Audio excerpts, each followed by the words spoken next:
received? Could be from your dad, could be from another author, a farmer, but is there something that sticks in your mind where you're like, yeah? Sure. Oh, whenever I think of that, I think of Dad always saying, when he sent, as a little kid, he sends you to get to the shop to get a wrench, a plier, right? Because you're the gopher, right? Yeah.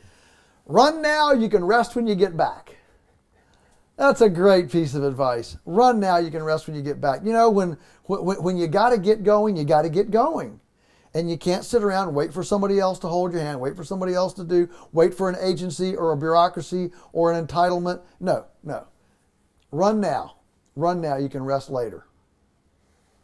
And lastly, to that 20-year-old that's watching us anywhere around the world, could be China, South America, Russia, or back at home in America, what advice do you give to them? They've listened to what you said. You know, they want to change things. They want to change their own diet. They want to change how they buy their food, how they look at their food, even how the government regulates the food.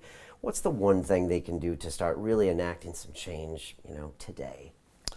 Yeah, today, I think the most important thing that you can do is write a mission statement for yourself.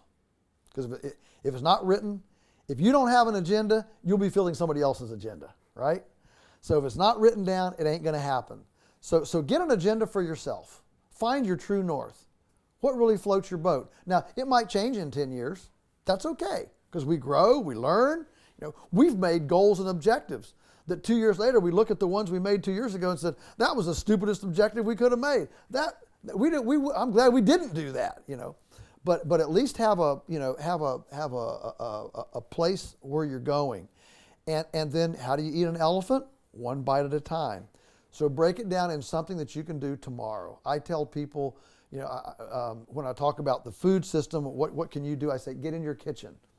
What that means is, for one person, it may be that for the first time in your life, you actually cook a meal from scratch. You make something from scratch. You get out a recipe book and you acquire stuff and you fix it from scratch. But that first step is the most important one because we get paralyzed by looking too far ahead. And movement creates movement. I'm doing a lot of cliches here, but they're so powerful because I think that in our society we've become a very technical society, and technicians are all about making a full blueprint before you start building anything. Okay, and the truth is, I'm sure in your life and mine, if somebody had said 30 years ago, here's what you're going to be doing today, wouldn't even cross my mind. Okay, I thought I was on a different path. And once we have this, what do we think really floats our boat? Let's get that vision out there, what we really want to do, and then we simply put one action step. We do one thing today. One thing, that's all, one thing. Because that will be the movement that creates the inertia for what we do tomorrow. Yeah. And too often people want this whole plan way out there, and they're afraid to take the first step until you've assured them there's no cliff out there. Right. I can't do that for you. Yeah. All I can do is encourage you to actually have a passionate vision, and then take one step. And then the second step will show, the third step will show. Yeah. And it's a meandering place, but it's just one step. Don't get ahead of yourself. Yeah. Let it play out. Enjoy the moment, enjoy the day, enjoy the step that you've taken. Maybe it's for the first time you turn off all your electronics and you go visit a farmer.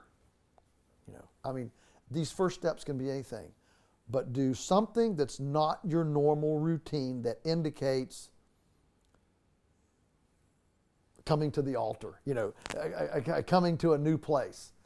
And if you do that today, it'll be easier tomorrow, and then that's the whole, the 67 steps thing, right? Once you do it for this long, you start doing new things, then you start getting addicted to new things. You start getting excited about new things, and you actually transfer all this energy of fear that's paralyzing into an energy of faith about tomorrow.